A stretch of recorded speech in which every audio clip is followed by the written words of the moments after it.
off we go. Good morning again. Good morning, everyone. My name is Steve Spitalny, and we're here this morning to look at questions about how can we really enhance our connection with young children. And the funny thing is how we navigate our way through conflicts, through situations where the children don't do the things that we want them to do, are really great opportunities for enhancing our connection.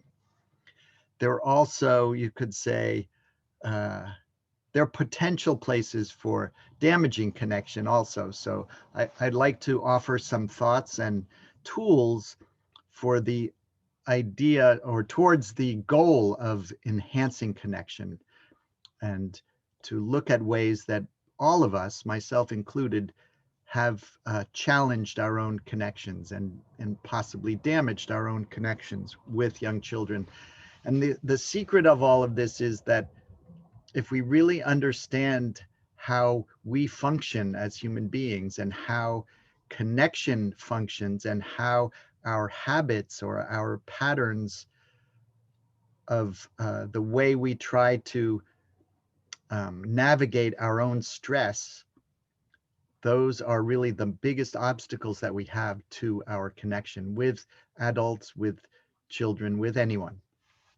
So first of all, I do want to kind of give an apology because I'm not an expert at communication. And one of the things that often happens when I give talks is I get really excited and enthusiastic, and it can seem to the audience, to the participants, that I know what I'm talking about, or even more, that what Steve is saying is the one and only way to think about things. And I would like to not let you go away thinking that. I am well aware that I am just offering you my ideas about things. And my hope is that you take my ideas and think about them, and maybe some of them will become your ideas and maybe you'll reject some of them. And that's really what I want. I don't want you to just think because Steve said it, it is so. The other thing I want to say is that every single human being, all 8 billion of us, every one of us is unique, which translates into that each child is unique, and you could almost say each moment of each one's life is unique. So a 4-year-old is not a 6-year-old, and you are not the person sitting next to you. And we all function a little bit differently, and we function differently at various times in our own life. So I'd like to offer some principles that you can apply, but you have to realize that the principles are dependent on the individual that you're interacting with, on your child, on your group of young children. And finally, the secret that I want to offer you is that the challenge when the children don't do what you want them to do, the secret is that it's about you. It's not about them. The secret is that we have to understand that it's about our maintaining our awareness, our mindfulness, our presence, our self-discipline, so that then we can decide what to do in this event where the child isn't doing what we want them to do. All children really want to do as well as they can. Everyone wants to, in fact. And often when children don't do what we, the adult, want them to do, we attach to that various motives and judgments about our misbehaving children. But they're not misbehaving because they want to bother us. They're not misbehaving to get under our skin. They are not attempting to trigger us. But always underlying everyone's action, whether they are adults or children, we are all motivated to action based on a need or a want that we have. With children, it's very often the case that they have no idea what they want or need. They're simply trying to get their wants and needs fulfilled, but not even quite realizing that that's what they're doing. As adults, we are often aware when we are trying to get our wants fulfilled, but I would offer that adults are rarely aware that they are motivated by needs, that we rarely think about our own needs. And I would like to sort of offer out into this world of this conversation today, these thoughts today, that there are some very basic needs that need to be considered, that all of us are attempting to fulfill. And the most basic needs, I think, are safety. We all desire a feeling of safety, and we all have a need for connection. And when we feel that we are in a place that is safe, then we feel at peace. And when we feel that connection, we feel that warmth and we feel love. And those are universal human needs. Now, some people prioritize safety ahead of connection, and some people prioritize connection ahead of safety. So we see people that will do things that seem unsafe in order so that they can make connection. They can have friends or partners, but to outsiders, it looks like they're doing unsafe behaviors. Or it seems like people are so concerned about their own safety that they shun connection. They don't allow connection because it doesn't feel safe to them. So we each do these needs in our own hierarchy. We each have a prioritized kind of list of needs, and there's other needs, but I feel that these are the core needs, and I'm going to be weaving these needs into this conversation today, because I think I'll put it up again. I think about, especially with young children, there are really 5 principles that help us navigate life with young children. And I'd like to kind of unlock each of these principles or keys for you, and we can see how they all work together. And when we can have this sort of a broad vision of how these aspects work together, we can make our lives so much easier. We can make our lives with children way more harmonious, flow better, and just more satisfying for everyone involved. Um, the 5 principles have to do with developmental principles, especially because we're talking about young children. So the first thing is that young children's brains are different than ours. In my last talk, I gave a more in-depth picture of neurological development and the basics of human neurology, but the quick version, the shorthand version is that there's 3 aspects to human brains, or 3 sort of foundational systems. This idea was developed by a man named Paul MacLean at the National Institutes of Health, and he called it the triune brain. And that there is what we call the reptile brain, which is the part of the brain, the most ancient part of the brain, that is responsible for our defensive behavior, our protection behavior, survival behaviors, which include fight, flight, freeze, and also reproduction. But in relation to the children, we're really thinking about the fight or flight or freeze responses. Now, when I say it's the most ancient part of the brain, what I mean is that's the part of brain that developed first on Earth. The first sort of neurological, systemic neural pathway connections were made in the reptiles millions of years ago, and hence the name reptile brain. The next sort of evolution of brain happened with the arrival of the mammals. And that part of the brain could be called the limbic system or the mammalian brain. And what it has to do with is how we process feelings. So the sentient part of human existence or of animal existence. And also it has to do with the capacity for learning. That part of the brain is where learning resides.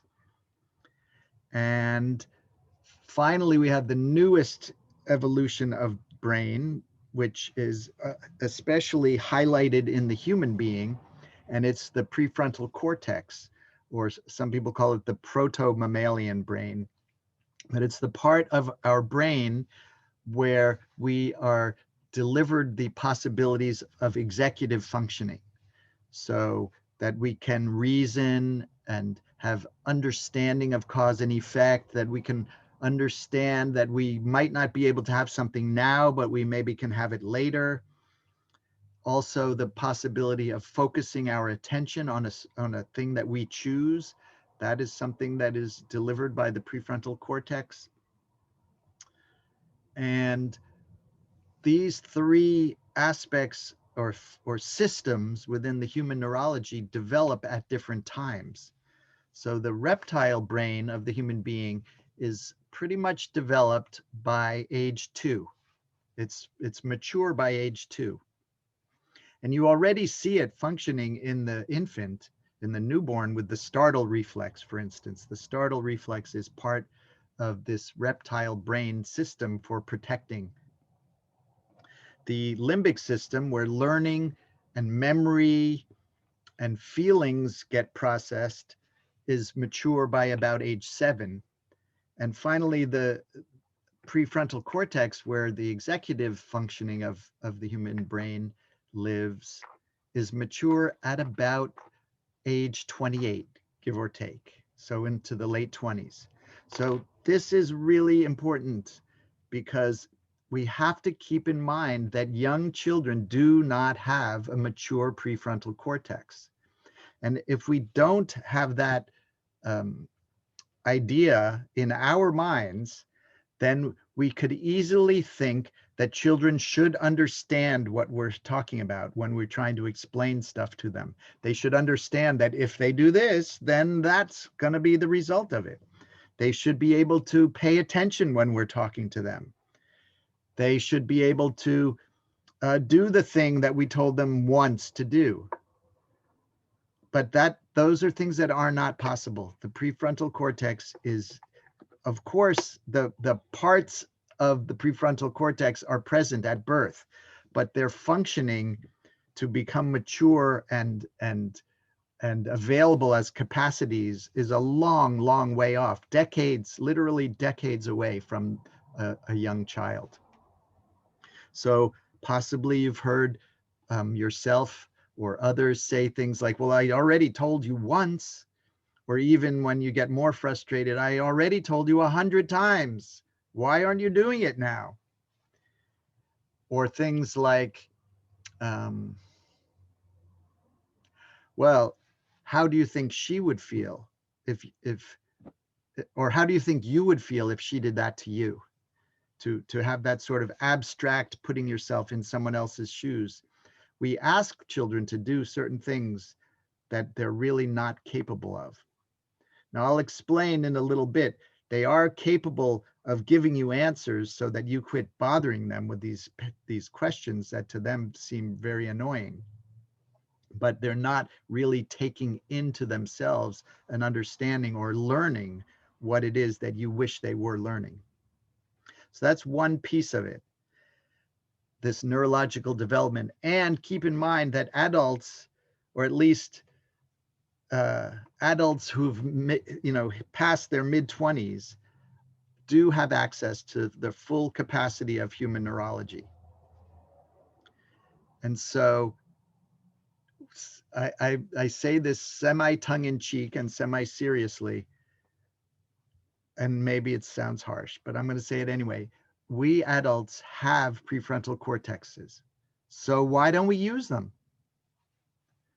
So that's really a key thing. We have the possibility of being creative in how we resolve situations. And yet, when we get triggered, it's as if we lose the connection to our own prefrontal cortex and we immediately devolve into our habits, our reaction patterns, the shadow or your double, whatever words you like to use. But it's not really you functioning from your higher capacities. It's you functioning from the habits that you've developed over your whole life. So that's one piece of it, in interacting with young children, to keep in mind the children's neurological development and also our own. Another piece to really keep in mind is that as an adult, we are fully and completely aware of what is our own self and what is not self. And adults that don't have that understanding or experience, we consider those as adults with mental illness. The experience of self is a kind of a, a foundational way of understanding whether someone is a centered, grounded adult human being. If you have a solid sense of self, then you can function in the world. Whether or not this is all illusion, which possibly it is, because in one way you could definitely say and base it in a lot of fact, scientific and philosophical fact, that everything is connected, and that from on one way of thinking about it, we are all connected, we all are part of a great oneness. But yet each adult goes through the world with the experience that I am a self and everything else is not self, is not me. Everything else is other. Now, a newborn child does not have that experience at all. The newborn child has no experience of self, no awareness that they are a self that is separate from the sea of everything else around them. The newborn infant is, you could say, they're under a they're awash in the experiences that they're having. Their sense experiences are the world that they live in. So it's as if they live around themselves. The newborn child, you could say, they live in their own periphery. The things that they hear, the things that they see, the things that they taste and touch and smell are where their consciousness lives. They live in their sense experiences without conception, without conceiving ideas about these sense experiences. And that's the tremendous difference between young children and adults. Adults can hardly have a sense experience without attaching some ideas to it or feelings. But infants are just having the sense experiences. And for adults, I think that that's a hard world to imagine oneself into, to just have sensory experience without ideas, without connecting sense experience, but just to purely live in perception without conception. But that's the world of the young newborn, of the newborn child. Now, somewhere between newborn and adult, there's this gradual waking up to this experience of self. And the things that contribute to it, I feel, are, some of it is sense experience. Some sense experiences contribute to that child beginning to have a feeling of themselves as a separate self from everything around them. And one of those sensations is has to do with inner, you could say, with organic uh, discomfort. Like if a child, an infant is feeling hungry, or is just feeling colicky, or is feeling tired, they don't have names for it. They don't know, they don't have any reasons for why they're feeling that thing. They don't know that they're hungry. They just have this feeling of something's not right. but I feel like that is the first clue that they are separate from everything that's around them. Because if maybe they're feeling hungry, and then something happens, someone arrives into their sense experience and offers a bottle or a breast so the child can um, become not hungry anymore. And so little by little, the child starts to have this experience that something that's outside of them is coming towards them to ease their discomfort. Also, with the infant at a certain point, and they're lying on their back perhaps, and this object floats past their field of vision, and you as an adult say, well, that was their hand. They don't know what the name of that object is. They don't know that it's their hand even, but they see this object float past their field of vision, and then somehow they do something, some inner electric signaling, neurological activity is happening, and they can make it do something. That object is to some degree under their control. And that's a big deal. That's a big deal. And then maybe one day they're lying on their back and they're both of those objects, the two hands, and they collide and they both are feeling something and are feeling themselves. And so these are little tiny steps, but they're actually tremendous leaps forward in these experiences of the child experiencing self as separate from what's not self. When the child begins to walk and they walk away from us, this is part of you could say, the search for self.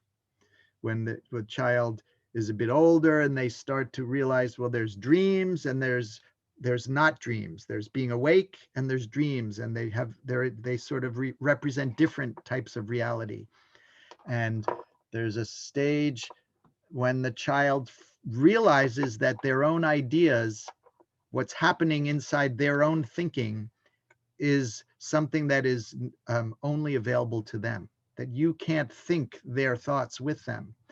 But at an earlier age, they weren't sure about that. They thought that if they thought about stuff, you were aware of it.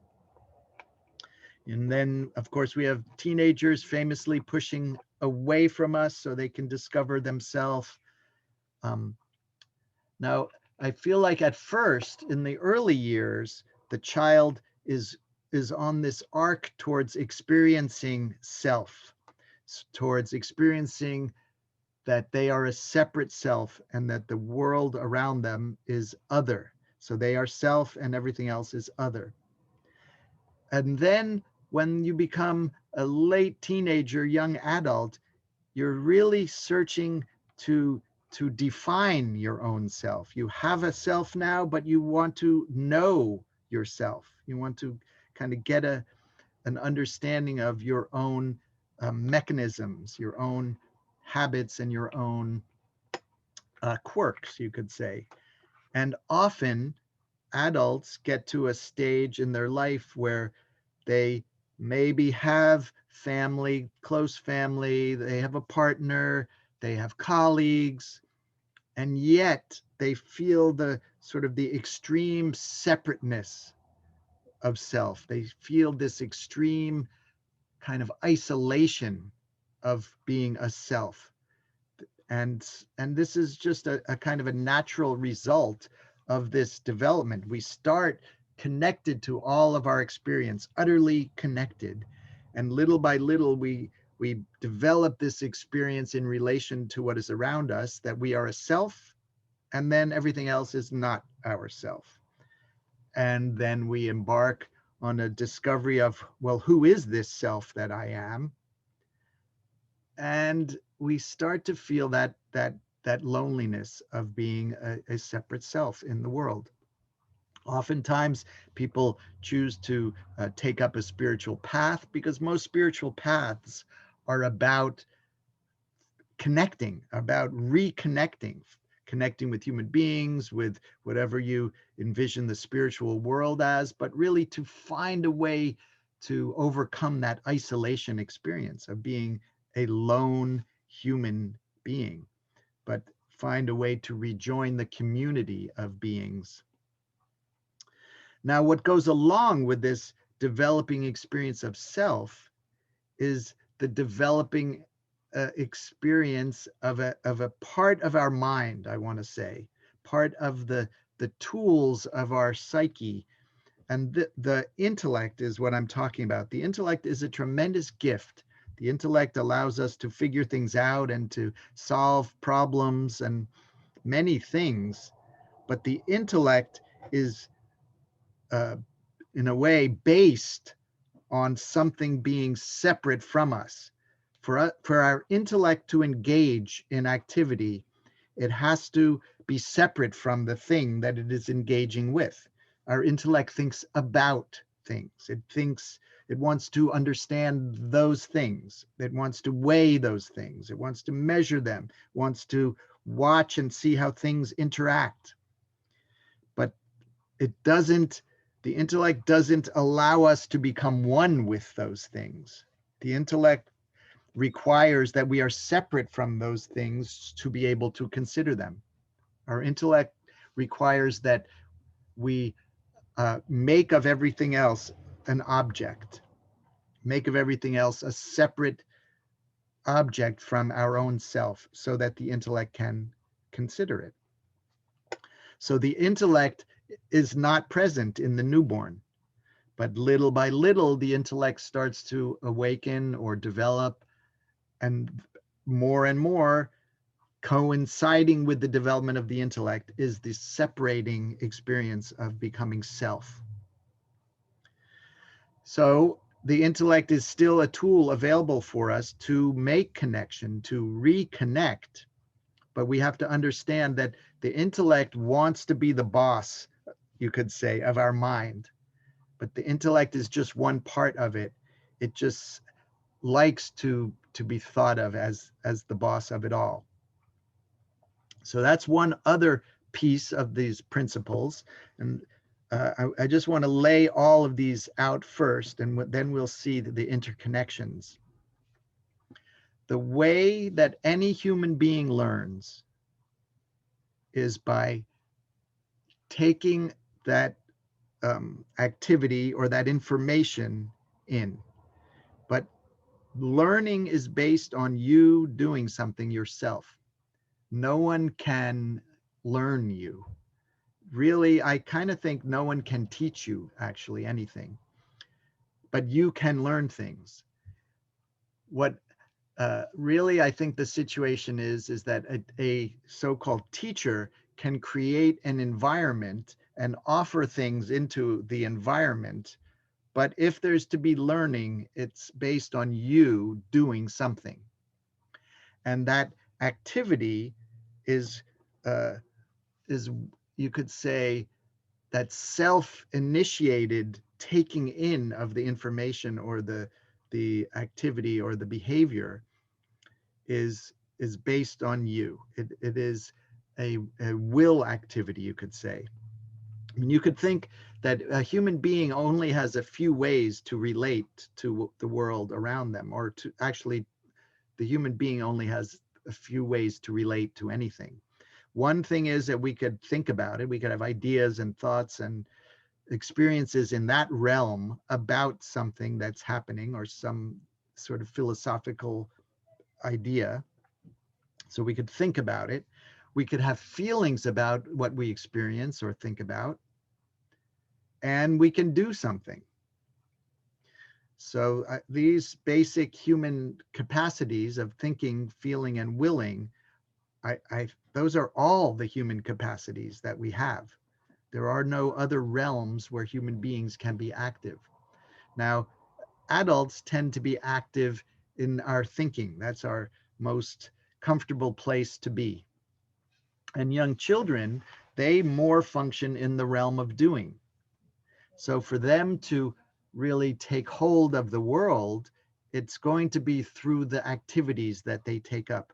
You could say that a young child is given a task, and their task is to explore the world, literally to move through the world, to pick things up, to try things out with their activity, with their hands-on and feet-on activity. That's their natural realm that they function in. And we as adults would be more comfortable if we could just get them to understand it, to talk about it, to think about it, and then it'd be easier for us. But it just doesn't work that way. And it's, as I mentioned before, with neurological development, their neurology isn't ready for that sort of thing. So learning is an activity of the will. In learning, you have to do something, which means you have to take the thing and make it be part of yourself. For you to, let's say I were to say, I'd like you all to think about such and such. Think about, think about a button for the next 5 minutes. You all think about a button. That is a will activity, even though I'm asking you to think, but you have to do something. You have to take your thinking and focus it on a certain thing. That would be your will being active. So the young child doesn't have the capacity for their will in the realm of thinking like we do. But I just wanted to explain that the will isn't only that you walk over to somewhere or you pick up an object, but the will is anything where you are are are the motivating factor in you doing something, whether it's in an invisible realm of thinking or a visible realm of picking up a piece of wood. That's all the will. For adults, there are many ways that we can learn. You might learn something today just by sitting at your chair and listening to Steve talk for an hour or two. So you might be able to learn something, but it would be a thinking learning that would be happening. You would be learning through your thinking and through my explaining and describing and my talking. But for young children, the way that they learn, their natural way to learn, the way that they mostly learn, and depending on the age, the way that they only learn is by copying, by imitation. Imitation is the primary modality for learning in the young child. And you can see, let's just take a newborn baby who can't make themselves move and can't yet speak. How do they end up with those kind of very human functions of being able to speak and being able to walk? Well, it's by copying us. The children first are trying to make the sounds that they observe us making, and sometimes they watch the adult's mouth moving so they can better make those sounds, and they start to see that objects are repeatedly named the same thing over and over, and they start to try to copy those sounds, those combinations of sounds that describe things. Those they see people able to make themselves translocate from this location to that location, and they want to be able to do that because sometimes there's a thing that's not within reach that they want, and so they want to be able to move themselves over, and they can't always rely on you to pick them up when they want to go somewhere. And so they see adults walking, and they little by little try to copy it, and eventually they do. And I should briefly say, for almost every other species of life on Earth, when the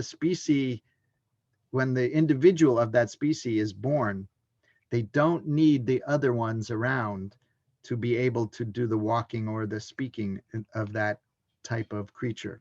For instance, a newborn horse could be separated from all other horses, and yet would already walk like a horse that very first day, and would also be able to make horse talking noises without any other horses in its life.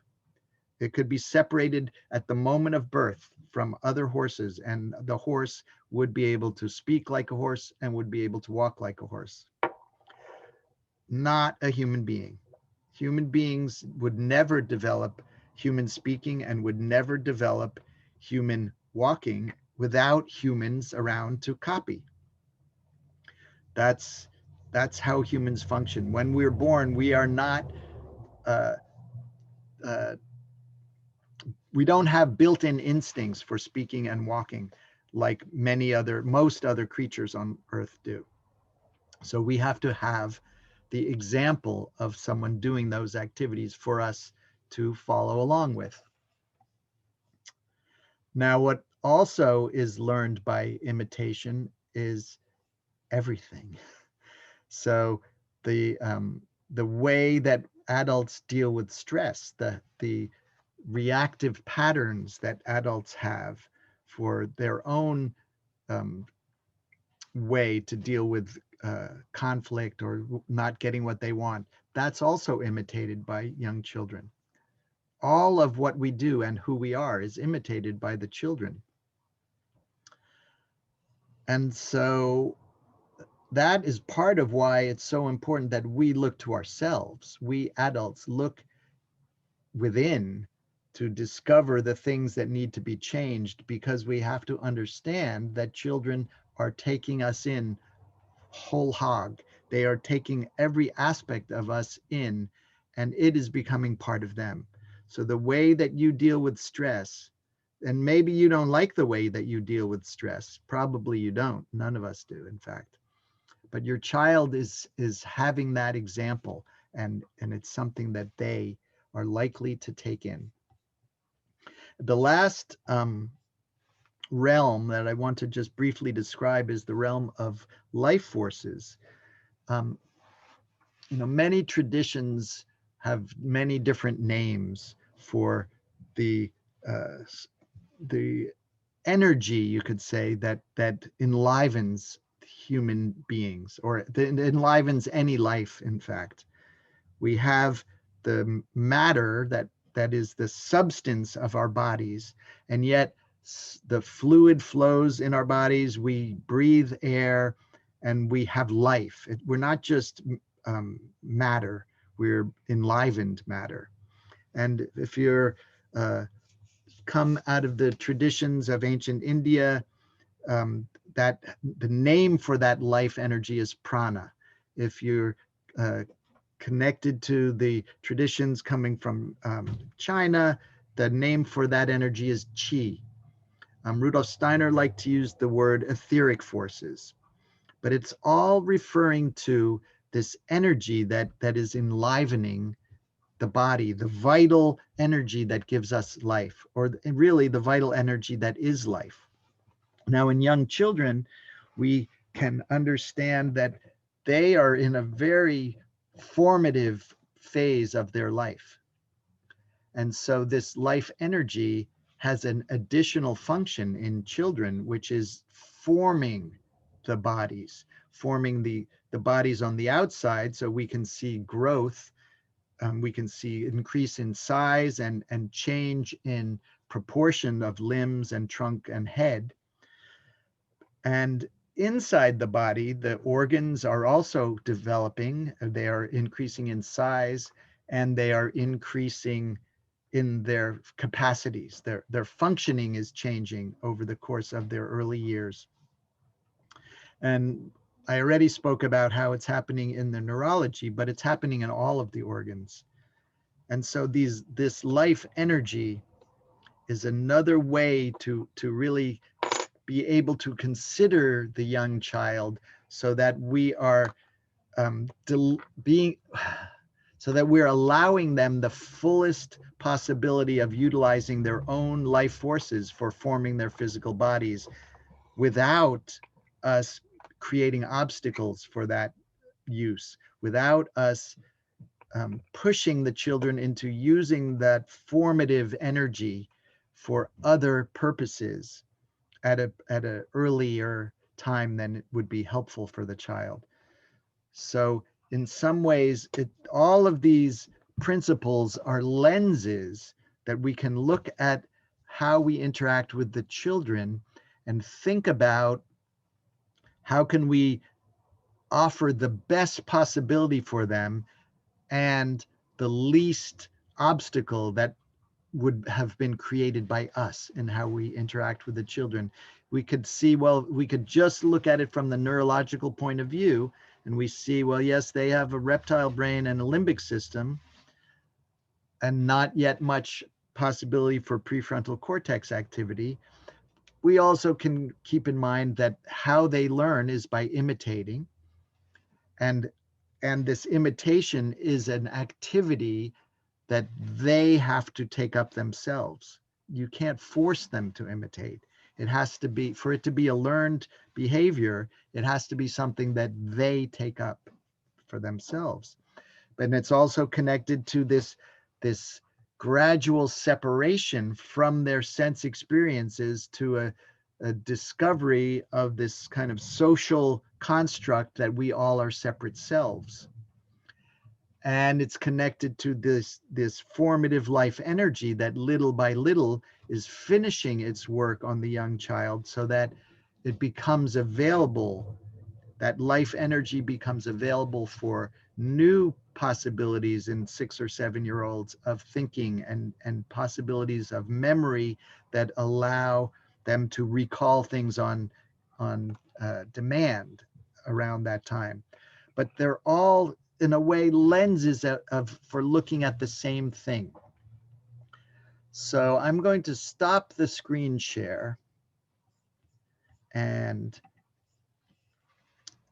just carry on. I've set the scene for these 5 areas, and I'd like to go into some specifics now of ways in our own communication that we can lift ourselves up. We can enhance our own communicating so that what we are trying to communicate has a bigger possibility of getting through to them.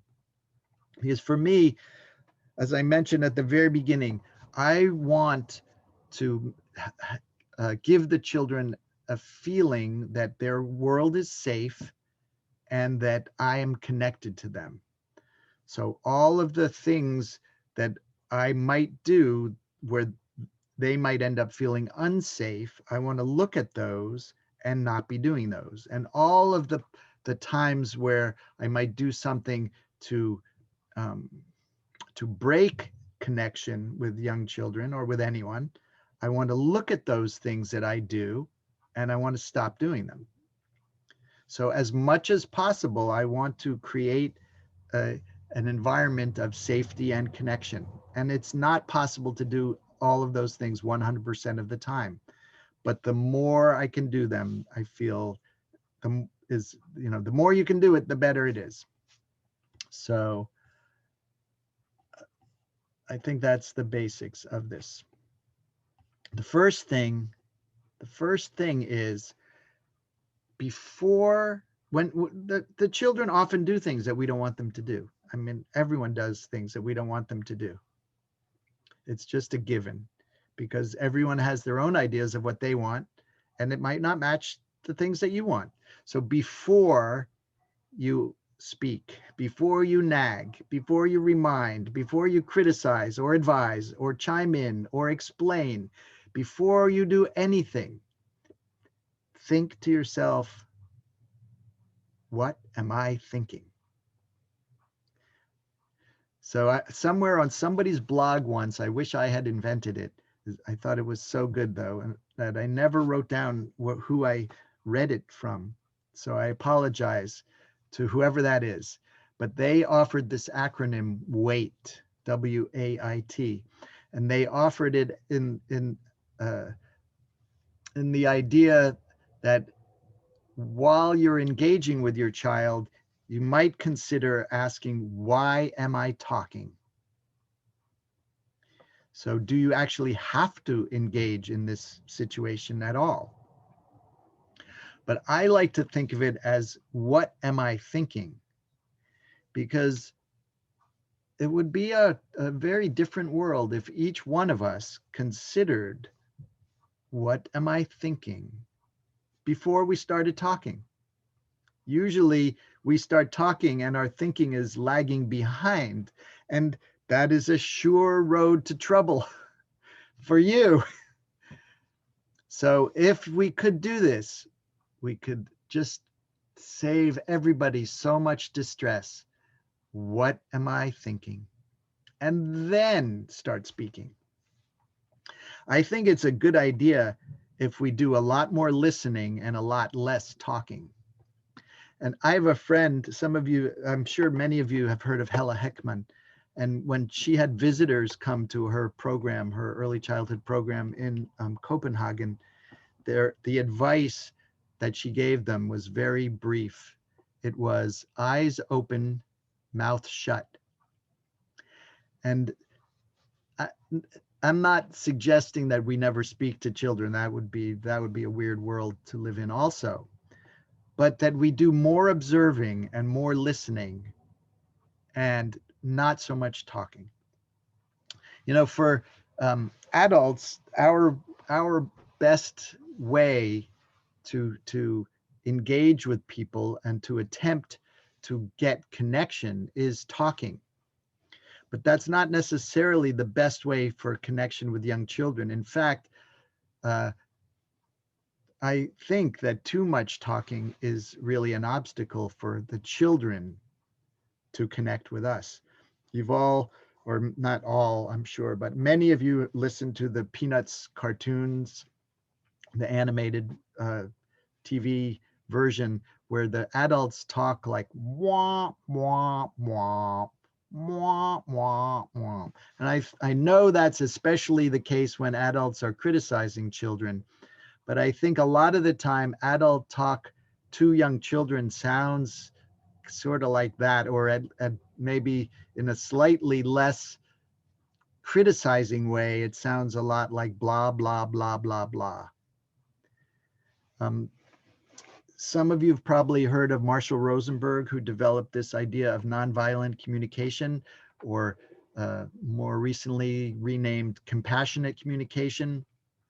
And he suggested that when there's two adults who are communicating and one is trying to transmit to the other something deep, something important, something that's meaningful to the speaker, that the speaker needs to be able to transmit that information of the speaker's own inner life in 40 words or less, or in 40 word segments. But once, even with adults, if you go on too long, even if it's something very important to you that you're trying to tell to another person, if you don't give them a little space in between the 40 word portions that you're saying, they can't really follow along with you, and you lose them, and then you get upset with them for not paying attention to you. With young children, I suggest that we try to say the important things in about 10 words or less, which again means we have to go back to, what am I thinking? What am I trying to transmit to this child? Now, just to be clear, I'm not saying never talk to your child in sentences where you're accumulating more than 10 words before they get a chance to speak. I mean, look at a story. Obviously, you can tell stories. You can talk to children. You can be real. You can just have conversations. But what I'm saying is, if there's something that's happening, say you want to offer your child some words because what they're doing isn't what you want them to be doing. In a situation like that, figure out what is the essential message in what you're trying to transmit and say it in 10 words or less. I'll just give you an example. I love this example because to me it's a very easy example. One child is playing with a toy and another child sees that child playing with a toy, 5-year-olds. The one without the toy walks over, takes a hold of the toy that the first child has and holds it quite tight, and with the other hand pushes on the other child, and then has the toy and walks away with it. Now we have one child has the toy and is happy about that, and the other child who previously had the toy is not so happy. And I'm going to keep referring to this example today because it's an easy example to think about. So what could you do? What could I say? What would I say? This is a true story. I've done this thousands of times over the years. Hold out my hand. The child that now has the toy, I approach them with my open hand and say, it's her turn now. And they'll hand it to me. They will hand it to me. I promise you. I give it back to the other child and say, and you can have a turn next. So it's her turn now. And you can have a turn. Oh, it's 11 next. It's her turn now. Your turn is next. Now it's 8. But you see, you can think like that. What's happening here? Oh, she had it. Now that one has it. But actually it was her turn. So that's, to me, the essential message. But what happens is, so this is the secret. I'm just going to give you the secret problem, and then we'll take a little bit of a break and we'll come back. The secret problem is when the adult observes that interaction. There goes a child over there, takes the toy from the one who was playing with it and walks away with it. What happens in the adult watching it is an inner judgment. Before you do or say anything, what rises up in the adult is, that was bad, that was wrong, that child shouldn't have done that, that's not appropriate, that's not okay. All of that stuff rises up in us. And as soon as that has arisen in us, everything that happens next is an attempt to teach the offending person whose fault it is by some level of punishment. And I think of punishment not only as smacking a child, and that's a terrible thing to be doing, not only as sending a child away for a timeout. I think that's a terrible thing to be doing. But I think when you stand there like this and you just look at the child, that you're already doing it. When you look at them and you're tapping your foot or you start wiggling your finger and then you say stuff, all of this is various levels of punishment. We say things like, how could you do that? You wouldn't like it if he did that to you. That's not right. All things like that. All of that are attempts by an adult or by anyone to change behavior by the use of negative reinforcement, by punishing. If I dish out something unpleasant, then maybe they won't do that anymore. But the problem with such a behavior is, as soon as that thought arises in you, that judgmental thought, and you are looking at the child who you have now judged to have done something wrong, you're blaming them for this unpleasant interaction. As soon as that happens, you have, first of all, you have fallen out of possibility of connecting with your own prefrontal cortex. You're in your habit world now, and you have kind of become a monster, or you've become a T-Rex, or you've become something dangerous and scary towards the child. And so if somebody is a threatening thing coming towards you, the only sensible response for your neurology is to revert to defense mode. You're neurology as a child when met by a threatening monster adult is to either fight or or flee or freeze. That's where your neurology goes. You want to do one of those things because the adult is coming towards you with this powerful judgment of you've done something wrong. What the adult really wants is for the child to learn a different way of interacting. For someone to learn, they have to be able to engage their limbic system. But if you're threatened, you can't engage your limbic system. You engage your reptile system to defend yourself, to protect yourself. So the child's not going to fight with you. They have some innate sense that that's a no-win situation. But they might run away or they might just freeze. And whatever you do, they hope that it's brief and then you go away soon. But they are not in a neurological state of being able to learn. So I leave you with this as we let's resume at 10 minutes past 11, if that's okay. So 9-minute break, enough time to boil some water or go to the bathroom or both. So I will see you all.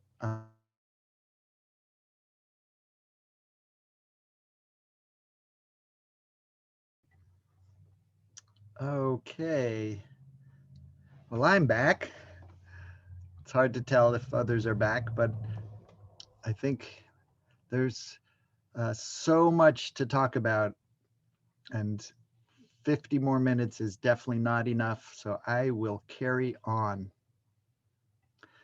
And this example, I'm going to come back to a few times because I think it's useful. One thing, someone told me this phrase one time: we have 2 ears and 1 mouth, so that we should listen at least twice as much as we speak. That's kind of a good aid, I think, for remembering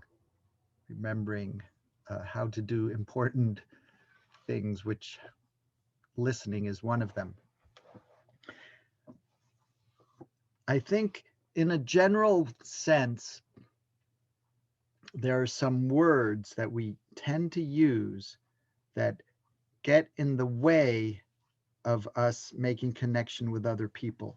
And the words lead us down this road where we are looking for somebody's fault in a situation. We're trying to find who to blame. And once we find who to blame, then we need to shame them in some way or punish them. And these words are very popular words, and they're very deeply embedded in our language, but also uh, in our psyche, in the way we frame experience. And the words are uh, polarity words, words such as good and bad, right and wrong, should and shouldn't, appropriate, not appropriate, okay, not okay. Any words that uh, have to do with putting an opinion on something or a judgment on somebody's words or actions. It's so often that we want to use shame and blame to get people to do what we want. It's so often that we want to threaten or bribe people to get them to do what we want. But these are patterns, these are habits, these are techniques that are very popular, meaning they're widely used, but I feel that they are also very these techniques are very uh, problematic. They as I mentioned earlier, children are imitators. They learn by imitating.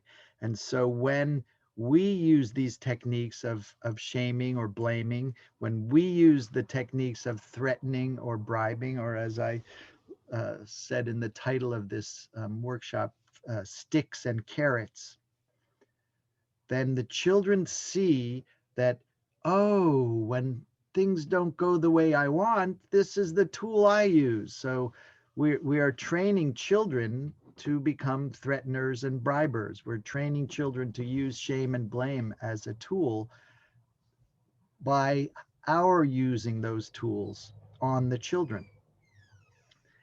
And our actions are the most powerful example that the children have, and the most likely learning that the children will take in are the behaviors, the actions, the habits of their adults, of their parents.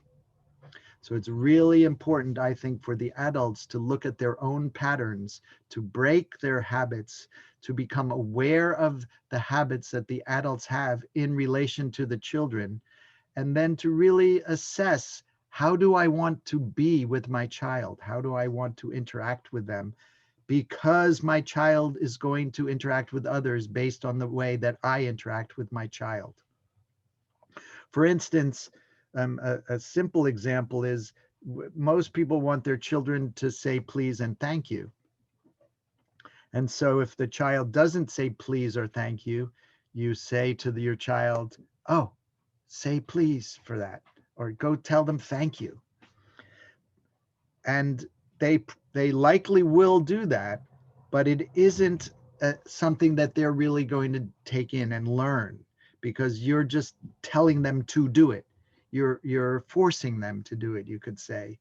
But if you provide the example for them, if you always are saying please and thank you, your child is most likely going to be a please and thank you saying person.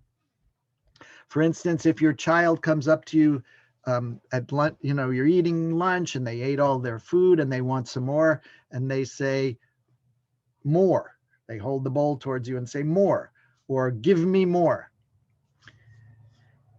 When I was a child, I really remember somebody, I don't know who said it, but it embedded in my memory. Somebody saying to me, what's the magic word?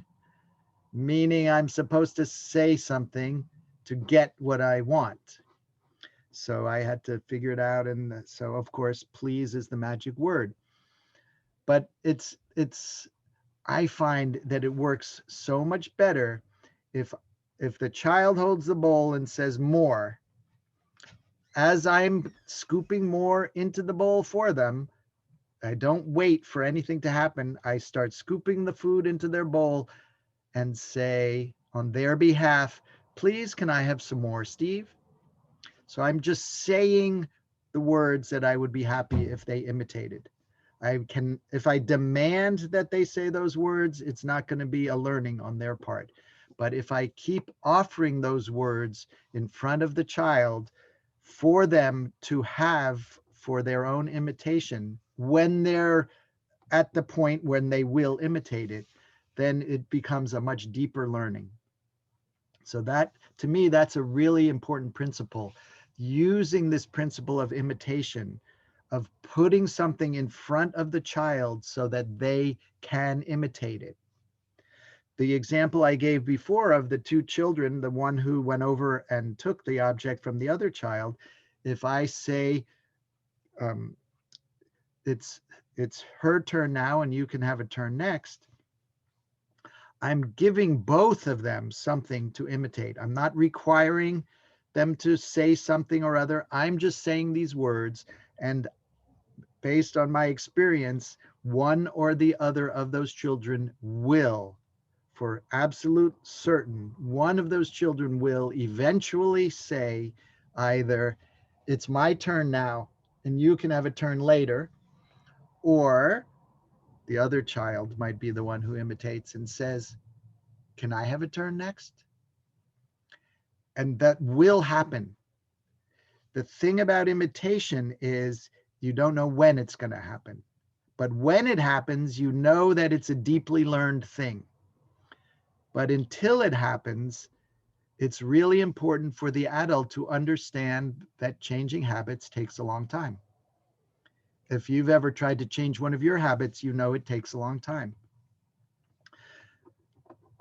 Why do we have these habits? And this, I think this is a part of this whole puzzle. The habits initially weren't habits. Before you had the habit, you didn't have the habit, obviously. But before you had the habit, there was some need or some desire you had. And so you attempt to meet that need or fulfill that desire. So, so here's that child in our example that walked over and took the object from the other child. So perhaps that child saw an object that they wanted, and they walked over and grabbed the thing and took it away, and now they have it. And their attempt at getting the thing that they wanted was successful. So they utilized a strategy. The strategy was go over, grab the thing, if necessary, push the child away, and you end up with the thing. So the strategy is successful. Now, if that successful strategy is allowed to to um, to to be unanswered, you could say, if that strategy is allowed to be the final result of that interaction, then that child now has learned something. That if I want something, I go and grab it, take it away, and now I have it. So that's what I'm going to do. That's what my habit will become. Now, none of that was going to be conscious in the young child. That is not conscious. It's purely experience. I want that toy over there. Try this strategy. It worked. And try it again. It worked. And it doesn't take very long for a habit to establish itself. What takes longer is to change a habit. So this child now has a habit based on a strategy. Well, wow. What if when we saw things that we didn't like in other human beings, we considered that this is the habit that somebody has to attempt to get their needs met. It's the strategy that they found works in their life. And, what if we could understand other people's actions like that? Starting with little children, but we can extrapolate it to all human beings.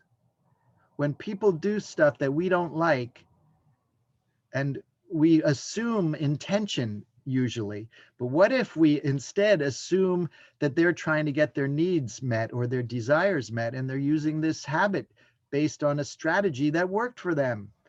Our reality would change in an instant. It's so different if we just could understand humans as trying to get their needs met. And they will continue to get their needs met in a certain way as long as that strategy or that pattern or that habit is successful. As soon as they start to discover that this habit, this strategy isn't going to be successful, they will have to look for another way to get their needs met.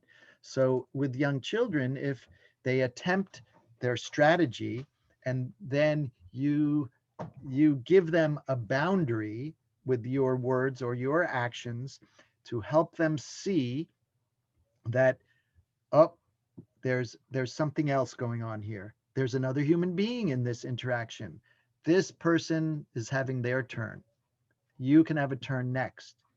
Well, no one ever helped them see that before in a way that wasn't full of shame and blame.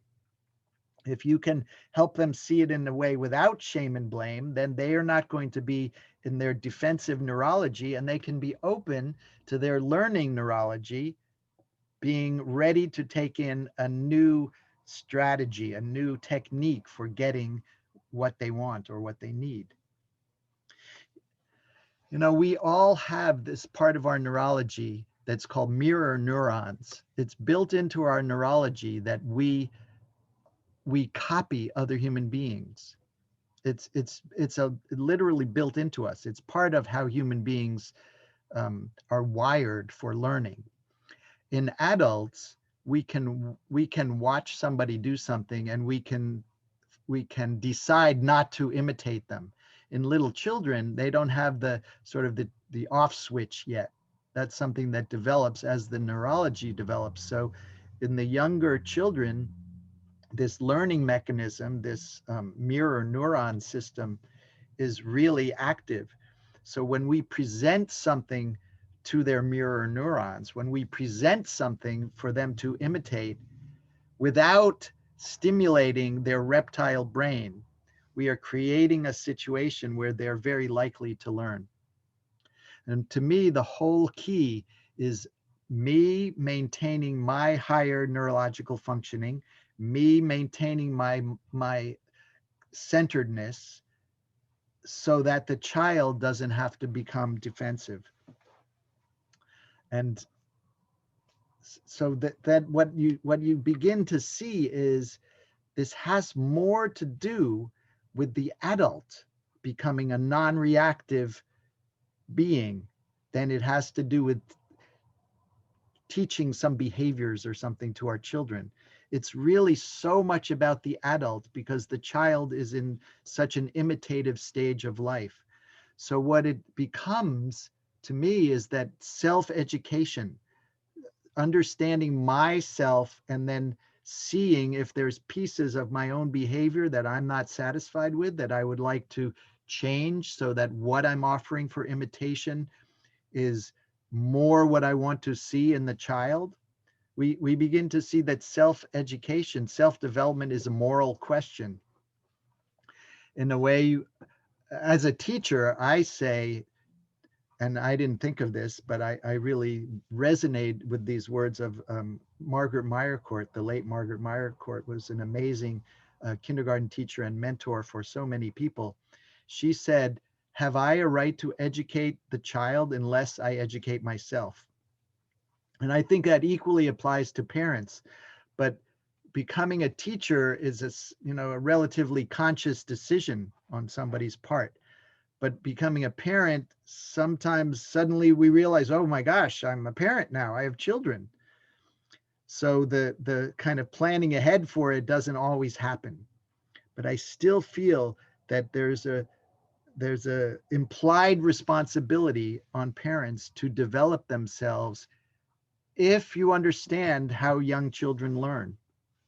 So becoming a responder and not a reactor is so important, is so essential, that we really learn how to use our prefrontal cortex and think ahead.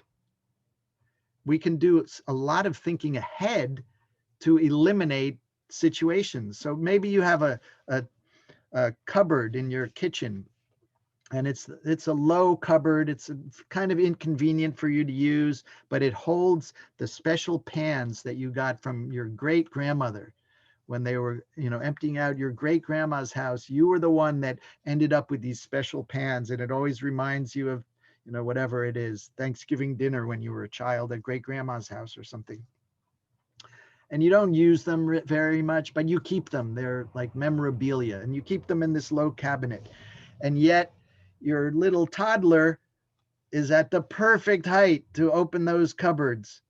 And the toddler opens them and picks them up and starts whacking them against the cabinet door, and is just having a great experimentation moment. But they're great grandma's special pans that you have. That's all you have left of great grandma. And you get upset with your young child. And you say, oh, don't use those. Keep that cabinet shut. Don't ever open that, or whatever.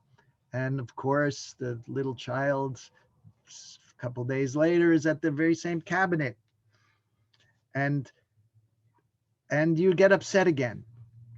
But what if you use your prefrontal cortex and say, my little child can open these cabinets now. I've seen that with my very own eyes.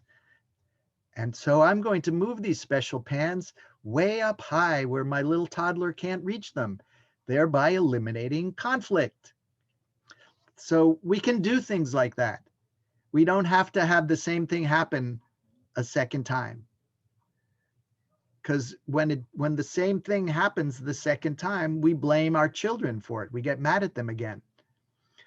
But it's really that we didn't do something to resolve the situation. And we have to really become aware of that.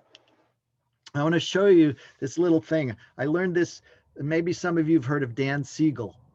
He's written a bunch of great books on what the human mind is. That's one of his favorite topics.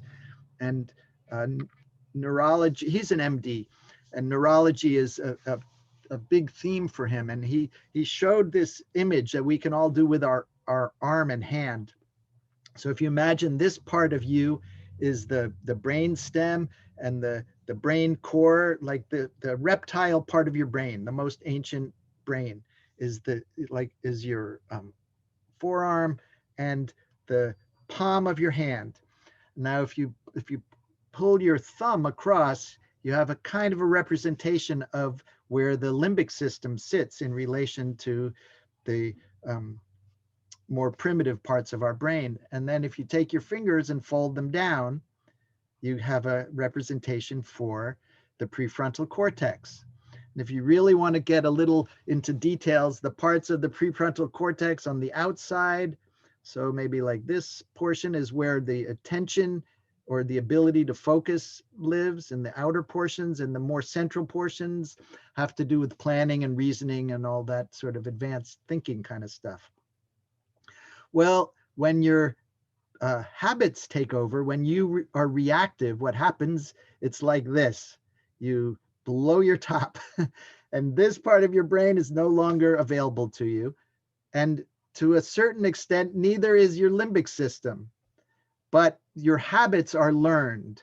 So the memory and the learned portion is still a little bit in place, but it's mostly you have gone into your reptile brain, and therefore you meet your child and you force them into their reptile brain, or your partners or your colleagues or whoever it is. When you lose it, you force everyone to go to defense mode. The other thing about our reptile brain is that it's the fastest part of the human brain. It sends signals at a far greater rate of speed than all the other portions of our brain. And that's important to understand too, because what it means is we have to, in a way, put solutions in before the need for the solutions arise. Because if suddenly something happens and we are stressed and the only thing we have is to fall back on our habits or our patterns, then it's a challenge for us to have a creative solution, because we've lost connection with our creative solution part of our brain, our prefrontal cortex. So when we're having more calm, rest, relax portions of our life, it's a good idea to think about the situations that do arise and try to kind of pre-program ourselves. So I seriously I seriously recommend considering things that you might need some phrases to use with your children, so that when the actual situations arise, you have some words that you're ready with. I like to think about as a kind of a core response, a core training for me in how I respond to situations, because I want to teach the children through my actions about speaking the truth, about about revealing what is true inside me, about revealing my inner life to the children. So if something happens, I try not to go, that was bad, wrong, inappropriate, shouldn't have, all that stuff. I try to think, do I like what just happened? Or do I don't like what just happened? And then I can say to the child in all honesty and in zero judgment, I don't like that, or I don't want you to do that. And those are true statements for me. I know it, and I'm the only one that can know it. It's objectively true about my subjective life. And I feel like we all can try to train ourselves to consider, do I like this or do I not like it? Do I want this? Do I not want that? And in a way, that's all the truth that we have access to. As soon as we start going into a judging of a situation, it's not us anymore. If I try to say you should or shouldn't, or that was good or bad, that's not coming from inside me. That's some sort of ethereal opinion. I don't know where that comes from. Society comes from, some kind of outer morality. But if I like or don't like something, that's my truth. And I feel like one of the challenges of our world, and I know it's tougher on men than on women, but I think it's for everybody, is that we are trained to keep what's happening in our heart in and not really reveal it. And partly it's because hearts are spoken of as fragile things, and so we don't want to get hurt. And so we're trained and train ourselves to keep what's in here in. And to me, that's one of the problems of our world, and that's what prevents connection. And so if I say to a child that when, something happens and I say, I don't like that, it's like letting them see what's real, what's inside my heart. That's real. That's truth for me. If I say, that's not good, you shouldn't have, then I'm not letting them in. I'm not revealing what's my truth. And I think this is a really significant thing for us to think about. How do we allow ourselves to actually deeply connect with other human beings? Because when we can open ourselves to saying what's really our deep truth about a situation, we discover that actually there's a strength and a power, not power over someone, but a power in our very own being to open ourselves up to connection with another human being. And then that connection is really strong, that the fabric of that connection is different. We all think about how we want our children to feel safe and feel our love. And you could say that when they feel safe and feel the connection of us, that they trust us. That's how we build a trust. Trust isn't something that you can just say, oh, trust me. And if clearly, with non-intellectual beings like young children, that's also not going to work for other reasons. But it just doesn't work. Trust is something that has to be, I don't want to say earned, but it's something that has to develop based on experience. And it's based on the experience of feeling safe and feeling connection, of getting needs met. Not all the time, 100% of the time. No one can do that. No one can deliver someone else's needs 100% of the time. There's no need to feel guilty for not being able to do it, because it's a literal impossibility. But when we can deliver for young children that feeling of safety and connection in a pretty good way most of the time, that's the best we can be doing. So the more we can focus on the ways to adapt ourselves to become our own best selves, the more we're creating the possibility that the children feel safe and the children feel our connection, and that they grow up with trust. And growing up with your child and you having a trust relationship is going to go a long way into the future, into your future with your child, because Your 6-year-old will become a teenager someday, and your 6-year-old will do stuff in various magnitude levels that you don't want. And your 6-year-old is going to be a young adult too. And yet, if you have this relationship that started at an early age of trust, then the strength of that relationship is going to carry you a long way through the rocky times too. Also, if you're even if you're a kindergarten teacher and you'll have these children for 1, 2, 3, 4 years, and then they'll go into first grade, when something happens and children are upset with each other, they come to you into your kindergarten sort of expecting, when something doesn't go right, if they were the one that maybe was going to be blamed for it, and there's something unpleasant is going to happen to them. And I've seen so many times at the beginning of the school year, let's say the child that took back to the child that took the toy from the other child, I just walk over with my hand out like this to the child, but that child is going a bit like this,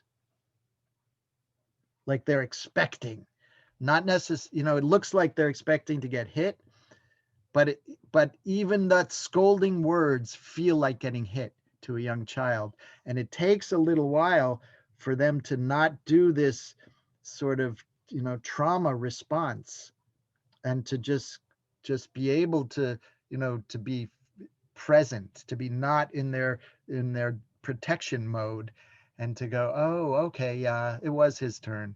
Okay. And that really, really can happen. But how it happens is by the adult working on themselves. We want the children to feel our love. We want this connection. And yet, the more we become the monster, the judgmental, scolding, even just thinking, judging monster on our young children, the harder it is to create that trust, that connection, because we are the danger in the child's life.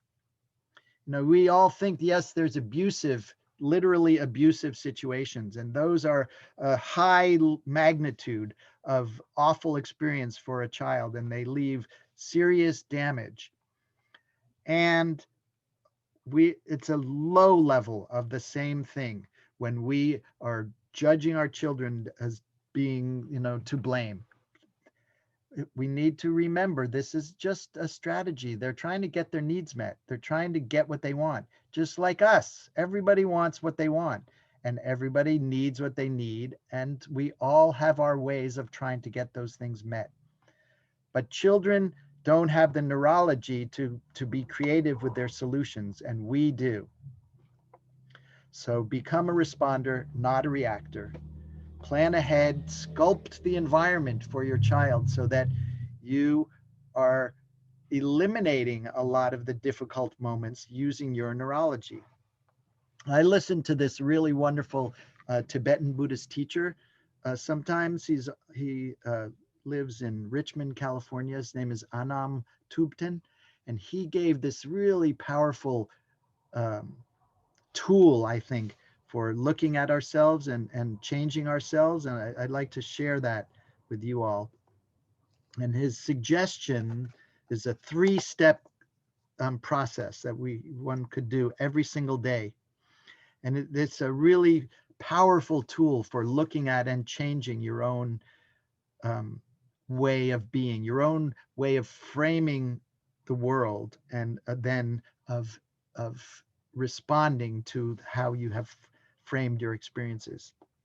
The first step is when you wake up in the morning to first kind of set your intention for the day, to really put into your psyche first thing in the morning that you are going to have an open mind and an open heart, and to really be present in your reactions, to just see what they are and to try not to fall prey to your own reaction patterns. That's step one. And he suggested that it would be before you check your smartphone, before you do anything, to set this intention for open heart and open mind, and to be present to see if you have reactive times in the day. And of course, to try not to go that way. During the day, just remember a few times in the course of the day, every hour, every half hour, every couple of hours, a few times at least during the day, check in with yourself and say, do I have an open heart and an open mind? How am I doing with the reaction stuff today? Just to really just check in. And then at the end of the day, to look back on your day and see how you did. See if you had some reactive moments. Try to see what it was that triggered you. What is your trigger? We all have different triggers, but it's really helpful if we can identify our own triggers, because then we can start to think about, well, what could I do when I'm in these potentially triggering situations? All of this is meant to be done without judging yourself. You know, we judge others, but we also judge ourselves, and all of that judging is not helpful. So that's just a tip on how we can work to be changing some of this. We set intention, we examine ourselves or review during the day, and review at the end of the day with more of an assessor's kind of an eye rather than the grader that, you know, not with the red pencil judging how well we did, but just seeing what it was like. I think that that's really, really helpful way to do it. Also, if you're having particular challenges with your own child or with a child, I think it's a really helpful thing to do at some point of the day. Some people like to do it before bed. I feel like you can do this anytime. You just sit quietly all by yourself and really imagine the child, but really fully imagine the child. Picture, you know, what does his or her hair look like? What are their eyes look like? You know, what does that child look like? What do they walk like and speak like? Just really fully um, create them in your imagination, and then just send out to them some kind of warmth of your heart, like this sort of golden, whatever color it is for you, warmth coming from your heart to them, along with the question of, what do you need? What is it that you need? How can I serve you? And you don't need to get an answer. You just need to live in that question. And it can change your relationship with the child. And it can be so helpful. And I feel like the things to change, the things to do to make our lives with young children more flowing, more harmonious, more beneficial for everyone, has to do with us working on our own self. I think it is never going to be successful if you enter into a relationship with a child, or actually with anyone, if you have a need to be right. That's going to be a losing course for everyone. If you have a desire to control someone else, to get someone to do something different, that's never going to work. You can, I don't know if you know this, but you actually can't control anyone else. It's it's a kind of a miracle if you are able to be the one in charge of yourself, but you certainly are not in control of anyone else. It's not going to go well if your tool or your motivating idea is that you're going to control someone else. It's also not going to be very successful if your tool is to get back at someone, to retaliate, to use punishment or retribution when it didn't go the way you wanted. It's never going to end up the way you want if those are your tools. And it's also never going to go well if your tool for when it doesn't go well is that you just withdraw. You just want to go and sit in some other room or be by yourself, and something happened and it was, you did not like it, but you just withdraw into yourself and don't do anything else. None of those are going to be successful strategies for creating the life that you want, the life of safety and connection. None of those will work. It doesn't help. And, this is the beginning of 2021. And this last period of time in the world is like the icing on the cake of potential anxiety for everyone who lives on Earth. And anxiety in us as adults doesn't help our children much. I shouldn't even be joking. It really is a harm for our children when we are very anxious. Anxiety is like the little sibling of fear, and the whole sort of spectrum of fear is this cold human feeling where we have to, you could say, in actual fearful situations, what happens is our blood pools up in our heart, our limbs kind of empty of blood at first, because we don't know, are we going to run? What are we going to do? So the blood comes to the center to be ready for what's going to be next, not to mention all the other chemicals that our body releases. And our extremities get cold, but also our human soul warmth chills out when we get fearful or anxious. And our children can feel that. And they really need the warmth from us. That warmth is part of both connection, but it's also part of feeling safe. When they don't feel the warmth of us, or when they do feel the cold anxiety fear of us, they get that something's off, that this just isn't a safe place for me right now. And it's really challenging for children to develop in an environment that's not warm. Think about if you have, in the olden days, say before March, and you went to a restaurant and you had leftovers and you brought them home. If you don't want things to grow on your leftover food, you put it in the fridge to keep it cold so nothing grows on it. If you didn't put it in the fridge, stuff would quickly grow on it. Well, we're all like that. Warmth is a prerequisite for growth. So for our children, we have to surround them with warmth.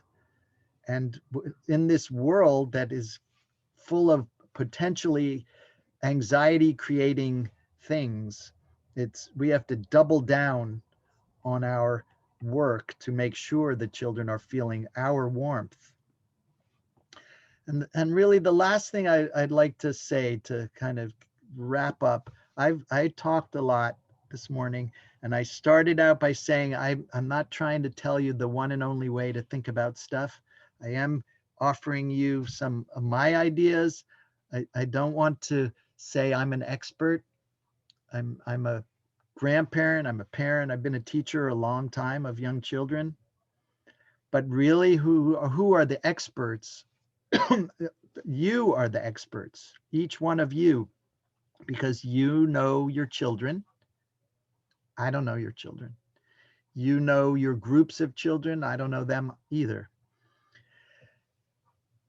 There are so many people that want to be your experts, but you're the only one who can be your expert. The people on Facebook, the people your friends, your parents, your cousins, they all potentially have something to tell you about what you should be doing to raise your children properly or how to deal with this or that situation.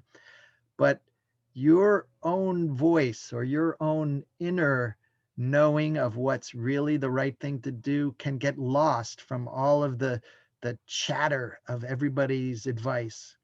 The truth is that you are the expert on your relationship with your child. Only you can decide which path you need to go down so that you and your child both are experiencing your relationship as a experience of growth, that your family experiences the growth based on the choices that you make. Now, having some guiding ideas or your own compass of how to navigate is helpful.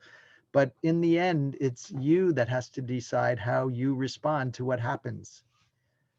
The best parenting advice really always has to come from inside, not from outside. So the way to get there is to become as mindful, as aware as you can, as responsible for your own feelings as you can. Nobody else makes you feel anything. You know, in English language, we say stuff like, you make me so angry, but that is simply not true. That the only one who can make you angry is you. Other people can do things and you don't like what happened, and your inner response to what happened is that you get angry, but no one can make you have a certain feeling. No one can.